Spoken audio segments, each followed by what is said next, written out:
Let's talk today about how to teach young kids to map read. My videos have been watched by millions of people from all over the world, and each of you is unique, shaped by different memories, aspirations, experiences, environments, etc., etc. But no matter where you're watching this from, you all have one thing in common with everyone else who's ever watched one of my videos. You were once a young child. And all children everywhere in the world also have something very special in common, in my opinion. They are absolutely amazing. Their natural curiosity gives them the ability to do something which many adults have forgotten how to. And that is to find wonder and joy in the excitement of learning something new, whether it's learning their parents' language, how to use a spoon or ride a bike, or the social rules of their culture. Children absorb knowledge in a way that is, again, in my opinion, truly remarkable. I teach people of all ages how to navigate using a map and a compass, and teaching young kids around 5 or 6 years old is a completely different challenge from teaching other age groups, because their minds work in a different way, where play and fun are all part of the learning experience. Today I want to share a few personal insights into how I teach young kids to read maps. But there's something important to keep in mind. What works for me may not work for you, and what works for one child may not work for another. Everybody, kids included, absorb information differently. So there's no strict rules or a fixed program to follow. The goal is the same, but the way that each child gets there will be different. Oh, just one thing. In this video, I'll have to explain it as best I can, as I can't show you an actual kids class that I run. For very good reasons, there are extremely strict rules in the UK about publishing videos featuring children. So anyway, I just said that the way that each child gets there will be different, and this can make things more challenging when teaching a group. So here's my first tip. Don't teach a lesson, teach the child. I understand this can be almost impossible in a school environment, for example, where teachers have to get through the curriculum in a set amount of time. So lessons are taught, and hopefully the students absorb that material. But teaching map reading is different. There is no strict time limit. You may not have plenty of time to teach them, but the thing to remember is that they have plenty of time to learn, years and years. If they understand a particular topic today, great.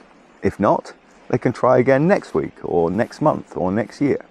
All kids absorb information at different speeds, but that's not really a big problem when it comes to learning to read a map. As I said, they've got plenty of time.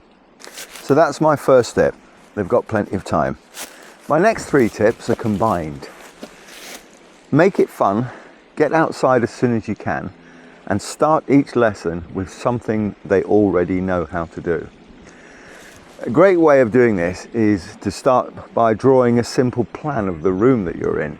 It might be a school classroom, or your living room at home, or any other familiar space. For example, I'll draw a graphic when I get home. This will be a classroom with desks and chairs and cupboards and windows and a door. There'll also be a family room, which will have a TV, a sofa, a sideboard, a window, and also a door. It's important that the plan accurately represents the room and the furniture. And here's something interesting that I'll put into the examples. Different things have different colors. I'll make anything you sit on, like a chair in a classroom or a sofa at home, I'll draw it in green. Anything that you put things into, like cupboards, will be in a different color. I usually point this out to the kids, as what this does right away from the very start is to introduce the idea that on a map colours have meaning. Once they understand the plan, I'll draw a big cross on it to show where I am in the room. Then I'll ask each child to draw a cross where they are. And then, for fun, I'll move position and they have to mark my new location on the plan as well. Once they grasp this concept, don't forget, some kids will take longer than others. I get them to draw their own plan of the room or a map, but with themselves at the center. Now, there are many ways to do this depending on your location, but the key point is that everything on the plan should be familiar. There shouldn't be anything that they don't know what it is. If there's a strange machine on a desk, then don't put that on the plan because the kids won't understand it. So everything, they have to know what everything is in the room before they start drawing it onto their own plan. Now it's time to go outside, and we'll use a classic teaching method for map reading. In the UK, it's commonly known as 9-tree forest, but it may have different names in other parts of the world. You create your forest by placing 3 rows of 3 objects on the ground. So there are 9 in total.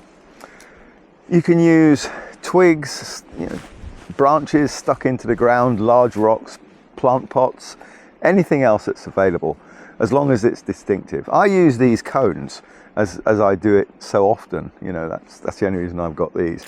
Make sure that the objects are well spaced apart. About 5 meters between each one works very well.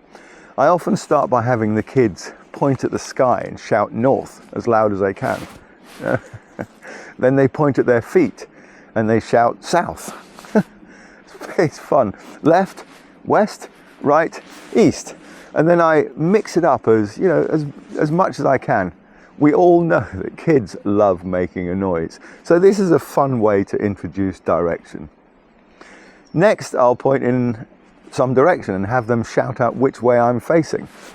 You can make this even more fun by exaggerating the movements or acting surprised when they get it right.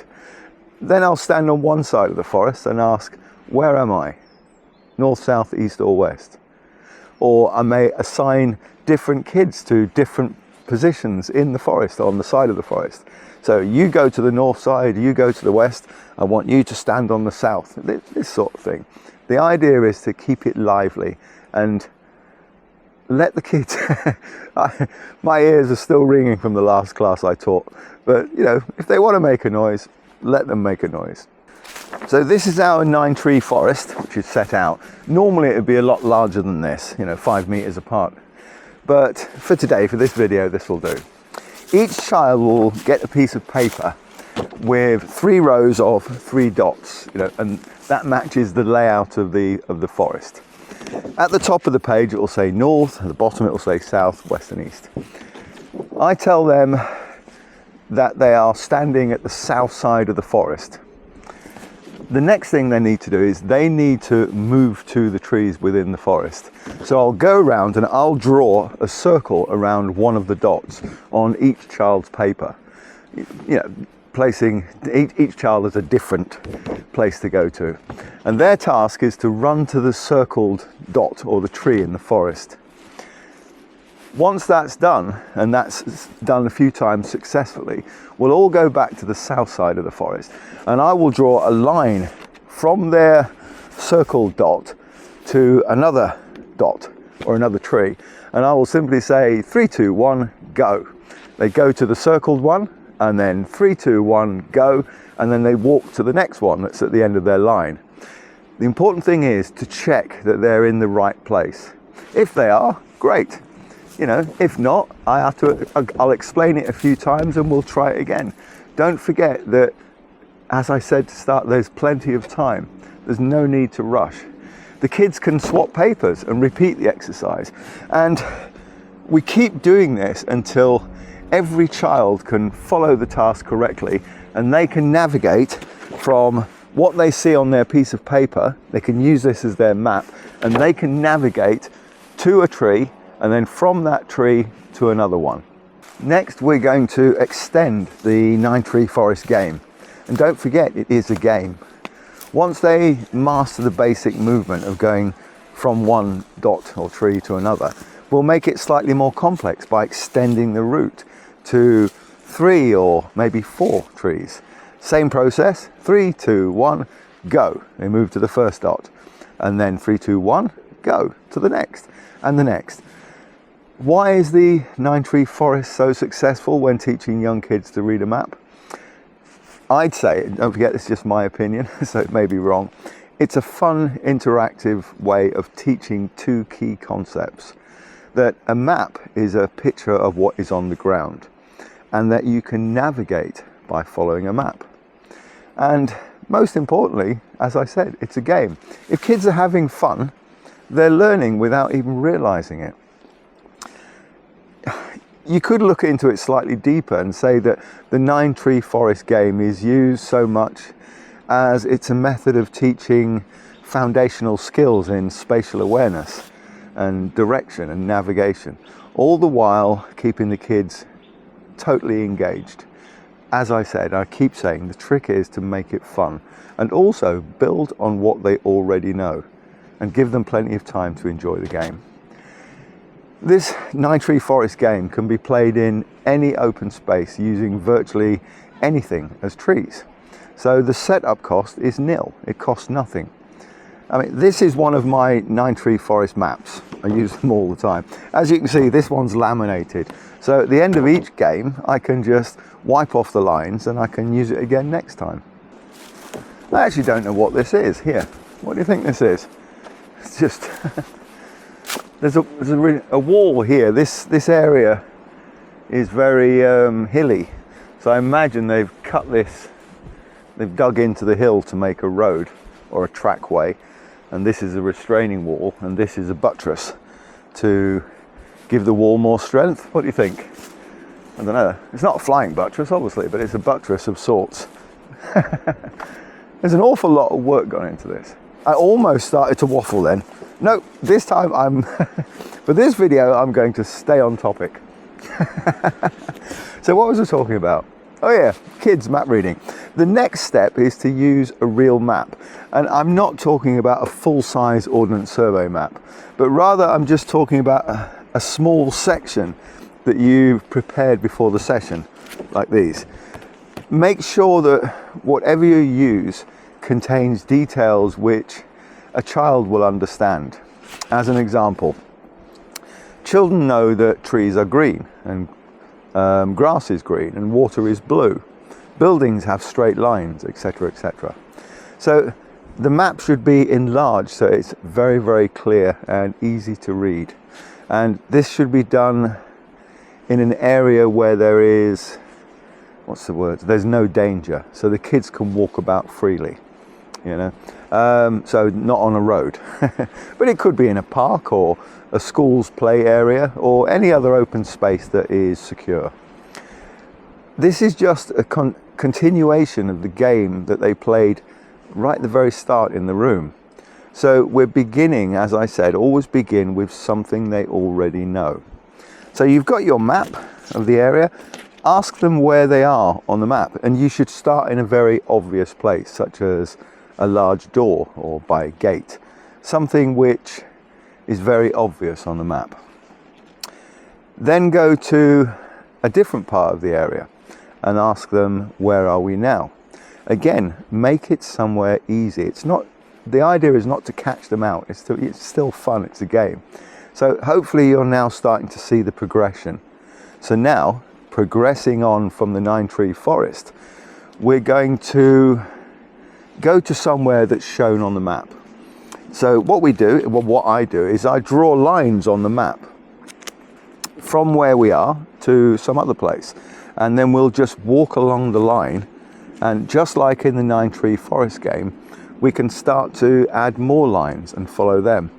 And once we have 3 or 4 lines on the map, you know, we can stop and follow the map in reverse and go back to our original starting point. At some point in the game, you should try and get the kids to hold the map in front of them. So the line is, you know, to the next point is in the direction that they're walking. I'm not going to use the word orientate. Try to get them to imagine they're following an invisible line in the ground, which is only shown on the map. Depending on the age of the kids and also the amount of supervision that's available, you could extend this to an area outside of the school. For example, if you live in an urban environment, you can ask the kids to follow a preset route near the school. Or if there's a local park nearby, you can use this and follow a set route along various paths and tracks. There are lots and lots of ways to work through this initial stage of learning to read a map. But the main points are, as I said, keep it fun, get outside as soon as you can, and always start each session with something they know how to do already. I would suggest that after this, it's just a matter of going out into the countryside and actually using a map to navigate outside of an organized group like a school or a scout group, etc. This type of learning is really up to the parents to organize. So also, instead of an adult being the only one with a map, make sure that the child has one as well. But remember, it's still a game. They will make mistakes, and that's fine, as long as there's somebody there to keep them on the right track. Is that to paraphrase Aristotle, the only way to learn to do something is to do it.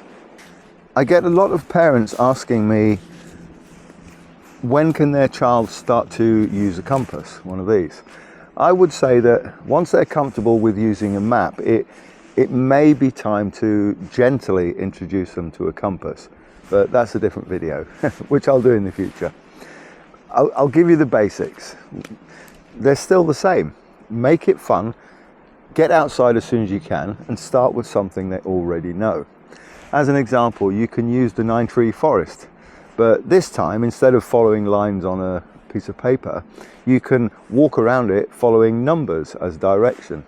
Something along the lines of, if you look at the round part of your compass, this can be turned, so don't use any technical terms. You can see that there are numbers going around the edge, and if you look at the inside part of the compass, you can see there are 2 white lines, and there's a pointer with a red end and a white end. Don't call it a needle, by the way, for very young kids. That's just my advice. What I want you to do is to turn the round part until the pointer is right between the 2 white lines. And now look at the top of the round part, and what is the number right at the top? Yep. Note that how you phrase this will depend on the type of compass you have. I mean, this is a rector, so yeah. Let's say they tell you it's 340. Okay, so the number is 340. Well done. Now what I want you to do is to face a different direction and then turn the round part until the red end of the pointer is again between the 2 lines. Now what is the number at the top? Yep, well done, it's 1, 2, 3. So this means that when we're standing and facing in different directions, the pointer and the pointer is between the 2 white lines, the number at the top of the round part will change, it will be different. Okay, so now can you do this? Turn the round part until the number 40 is right at the top. If you're the parent, have a check that this has been done correctly. If not, then go through the last section again. Now this time, what I want you to do is hold the compass in both hands, so it's in front of you like this. The parent really should demonstrate this. And then I want you to turn your whole self very slowly. Keep looking at the lines and the pointer, and keep turning slowly, and stop when the pointer is between the 2 lines. Oh, just a quick point here. Telling them to hold the compass with 2 hands will get them used to, what's the word, holding the compass in front of them. You know, because holding it to the left or the right, it just feels uncomfortable if you're using 2 hands. So, well done. So now we're facing it in a direction that we'll call 40. Let's try another one. Turn the round part of the compass until 220 is at the top. Now hold the compass again with both hands and turn yourself again very, very slowly. Keep looking at the lines and the pointer. and stop when the pointer is in between the lines. So we were facing at 40 and now we're facing at 220. Once they're confident at doing this, you can either use the 9-tree forest to practice in, or you can use actual ground features to walk to. Oh, just a quick point, you'll need to take the bearing first so that you can, tell them, and also that you can check. Kids at that age hold their parent in very high esteem. Is that the best way of putting it? If you're 5 or 6 year olds, your parents are gods. Yeah. So if mum or dad is actually showing them how to use a compass, then it'll give them confidence, and also makes it more fun. So as you can see, if it's done gradually and it's fun, kids will very quickly be able to learn the basics of map reading and maybe even to use a compass. There are many other ways to teach navigation to young kids, but as I said right at the very beginning, these are just a few of the methods that I use. So maybe you could try these or come up with your own ideas that will work with your kids. Oh, just one last point before we finish. There are some people in the world who know absolutely everything about their chosen field. I'm not one of those. I know a reasonable amount, but not everything. And I truly believe that I can always learn more about navigation and also teaching navigation. So if you have any ideas or different techniques that may have worked for you when you taught young kids map reading or using a compass, then please put them in the comments box so to educate everybody. Anyway, thanks for watching.